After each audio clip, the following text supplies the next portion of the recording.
आज आपण खमंग कुरकुरीत अशी साबुदाण्याची चकली बनवणार आहोत। उपवासासाठी वाळवणाची रेसिपी आहे। त्यासाठी मी इथे 2 किलो बटाटे हे उकडून साल काढून घेतलेले आहेत आणि मी इथे 1 किलो साबुदाणा हा रात्रभर पाण्यामध्ये भिजत घातलेला होता।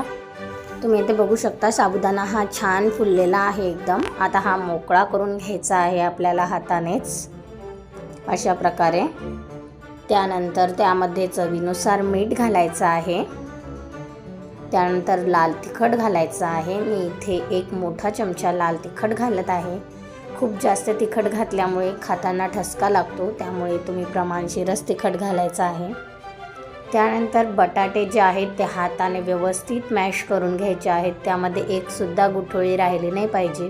असे सॉफ्ट असे आपल्याला हाताने मळून घ्यायचे आहे किंवा तुम्ही मॅशरने सुद्धा मॅश करू शकता। अशा प्रकारे पूर्ण एकजीव करून घ्यायचे आहे। त्यानंतर तयार केलेल्या साबुदाण्यामध्ये आपण बटाटे घालूया।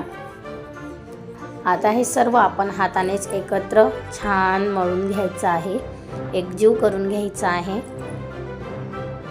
साबुदाणा आणि बटाटा छान एकजीव झाला पाहिजे, त्याचा असा गोळा करून घेऊया। त्यानंतर आपल्याला अशा प्रकारे आपला इथे गोळा बनवून झालेला आहे। तिखट मीठ आपण चवीनुसार घातलेला आहे।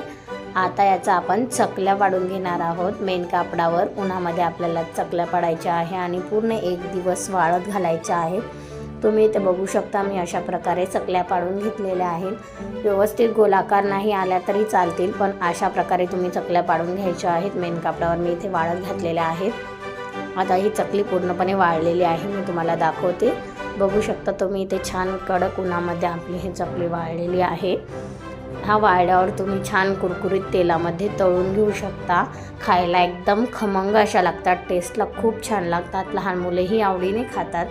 उपवासासाठी एकदम छान अशी रेसिपी आहे। तुम्ही जर चॅनलवर नवीन असाल तर चॅनलला सबस्क्राईब नक्की करा, म्हणजेच अशा नवनवीन व्हिडिओज तुम्हाला बघायला मिळतील। मी अजून भरपूर रेसिपीज अपलोड केलेल्या आहेत। उपवासाचे चिप्स, त्यानंतर उपवासाचा चिवडा कसा बनवायचा, अशा भरपूर रेसिपीज अपलोड केलेल्या आहेत। तर तुम्ही नवीन असाल तर नक्की जाऊन चेक करा। रेसिपी आवडल्यास लाईक, शेअर अँड सबस्क्राईब नक्की करा। थँक्यू।